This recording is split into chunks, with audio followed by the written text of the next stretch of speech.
kitchen with Baker Girl. It's another beautiful day. Thank you, Jesus. The sun is shining brightly. And if you're gonna make soup, you need chicken bone broth. And today, that's what we're gonna be making. Quick, simple, well, not so much quick, but easy, simple, throw it all in your Instant Pot, chicken bone broth. Now, the rules for making bone broth goes the same, whether you're using a pot on the stove or you're using an Instant Pot. And I do it either way, but today we're gonna be making it in an Instant Pot. In here, I have all of my vegetable scraps, and that's mainly what I want to discuss right now. Is when you're making chicken bone broth, you know, you see those expensive jars or the cartons in the grocery store, and they're like $5 and $6 and $7 and all that. No, that's nonsense. A good chicken bone broth you can make literally 4 pennies from scraps. You don't need anything fancy. You don't need to go and buy all of this expensive stuff to make bone broth. You don't need to buy those expensive containers of bone broth. So when you're cooking, I have my scrap bag here. And as I cook, I save all of my scraps. So whether that's onion peels, I have onion peels in here. Bring this a little closer so you can have a look. I've got onion peels in here. I've got broccoli cores. I have, I've got celery, you know, the root ends of celery. I have all kinds of vegetable scraps. And aside, you can actually put potato peelings in here too. I don't really cook a whole lot. I don't peel my potatoes a lot, so I normally don't have the peelings. But if you peel potatoes a lot for making mashed potatoes, save the peels and put them in here too. I have a roasted chicken carcass left over from a roasted chicken. I toss it in here too. I've got some bones from when I debone my chicken thighs. I throw them in here too. So everything, you can reserve it in this pot, in this Ziploc baggie. This is one of the things I use plastic baggies for. Normally I would prefer to put it in a container, but these Ziploc baggies work really good in your freezer. You can reuse it, just wash it, clean it out really, really good, dry it, and fill it back up as you go. So, also, you'll need some, now you can or you don't, you can leave it out or you can add it in. But one of my favorite things to add in is chicken feet. My grandmothers use them. Your grandmothers probably use them, and you should use them too. There's no reason, I mean, you don't eat them, but chicken paws, there's another blooper. Chicken paws work the best when you're making chicken bone broth because they have so much collagen in chicken paws, which really is what makes your soup get that jelly consistency when you let it chill and it gets jelly. Sometimes if you use a lot of them, you can literally cut your chicken broth and it'll be just that jelly. So today I have 4 chicken paws, and I'm going to add those in there. I also have some dried bay leaf, and some dried peppercorns. Get back in there. I've got some kosher salt. I've got a little bit of crushed red pepper flakes I like to add. You can leave it out, but it kind of balances out your flavor, so a little spice and a little heat. And then I have a few spices that I'm going to use here. I'll add some Angevine seeds or carom seeds. These are used a lot in South Asian cooking. Very good. They remind you a little bit of celery seeds, but not quite like celery seeds. And I have some ground turmeric and a little bit of ground chili powder. And I'll add just a little bit of that in there, not too much. So let's jump right into it. There she's singing. Okay. There we are. Stay there. Stay there. Now, let's go through getting your ingredients into your pot. Now, this is a large bag of scraps. So see, there's that chicken carcass, all tangled up with all my veggie carcasses. And let's add in, there goes some onion peels. There's a cauliflower core. This bag smells good because there's so many vegetables in here. Here is the root ends of celery. And I reserve also the tops and tails when you're cutting an onion. I reserve the tops and the tails. And let's get whatever else is in here. Some broccoli pieces. There are so many good nutrients in onion peels. Most people throw them away. Don't throw them away. There's a lot in onion peels. And you know, when you get vegetable broth cubes or whatever from the grocery store, the onion peels, they use them. You may go, but they use them. Here is, this is a big piece of onion. You know how when you're peeling an onion and you throw away the outer layer? Put that in here too. That goes in. Okay, and I think that's enough. You don't want to make your chicken bone broth too strong. So in this bag is enough for another entirely new batch of bone broth. Let's get that in here. And it wouldn't be bone broth if we did not add bones. Otherwise it would just be broth or stock. But if you add bones, then you get broth. That's why I'm adding the chicken carcass. Nestle that in there. And we add in the chicken paws. And I'm just going to nestle those in there. And chicken paws are, well, they used to be very inexpensive. You could get them for a little nothing. Let me wash my hands. You could get them for little or nothing. And they have gone up a little bit in price here lately. But they're still a good bargain to use. And the health benefits that you get from the rich collagen in them makes them well worth the money, in my opinion. So that's one of the good reasons why I like to use the chicken paws. Now, let's add in those reserved bay leaves and the peppercorns, if I can stop the peppercorns from running away. Thank you very much. And add in, I'm going to add in about, I'm going to eyeball it, about a teaspoon of crushed red pepper flakes. It won't make it spicy. It just adds a little extra note to your food. And also I'm going to add in some kosher salt. Now, how much salt depends on, how much you like to salt your chicken broth. So I'm going to add in about a tablespoon of salt, and that's just plain kosher salt. So set that aside, and I'm going to add in, I actually was supposed to, I was going to grind up my peppercorns in my mortar and pestle. Sorry, no insult, mortar and pestle, I just forgot to use you. And I'm going to add in a half a teaspoon of my carom seeds or ajwain seeds. You can substitute a quarter of a teaspoon of celery seeds if you don't have those. I'm also going to add in some chaat masala. Now, this is a blend of spice, once again used a lot in Southeast Asian cooking.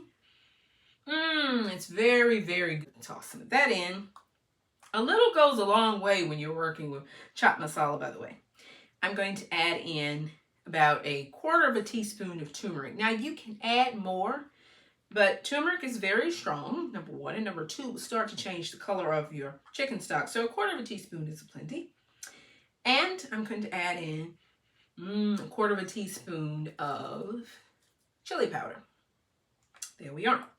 And one thing I do like to add whenever you are cooking, and this is a tip when you're cooking, when you're baking, whatever, always smell things before you add them to whatever you're cooking or you're baking, because your nose, your eyes or your hand may reach and grab something and dump. But if you run it past your nose knows what your mind was reaching for.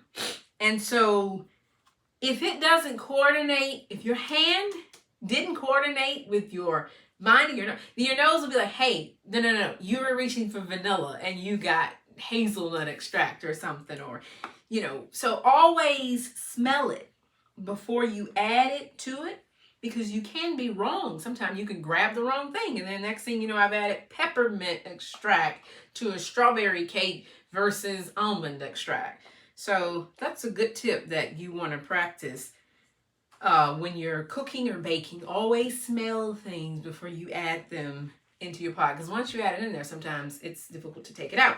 Now, here is a good example of cooking with scraps and the things you may throw away. Now, these are some scallions that I had in the vegetable crisper, and, well, Sarah Beth got a little forgetful and forgotten. I found these in the bottom of my veggie crisper. Now, there's no need to throw these away. When you bring your veggies home, you wash them, you clean them, you put them in your crisper, you forget about them, you know, like that little end of bell pepper, or, you know, that little piece of onion you didn't use, or whatever kind of veggies. Throw those in the pot too. There's no reason to throw them away, because, I mean, if you were just going to discard it, you might as well use it for something good. So I'm just going to cut the bottoms off of these little fellas, and I might discard some of the top. So there, and there's still so much good flavor in these. Don't throw them away. There's no need. Throw them right in the pot. We're talking about zero waste, and that's what we're aiming for. Okay, so let me set this aside and tidy it up here. Now, all that's left for us to do is to fill our pot up with water. And an Instant Pot has a cold water, by the way, not hot water. An Instant Pot has a fill line that you don't want to go over, because it is a pressure cooker at the end of the day, and you don't want to add too much into the pot. So wherever the fill line is in your pot, and mine is about 3/4 of the way up, you want to stop at that fill line.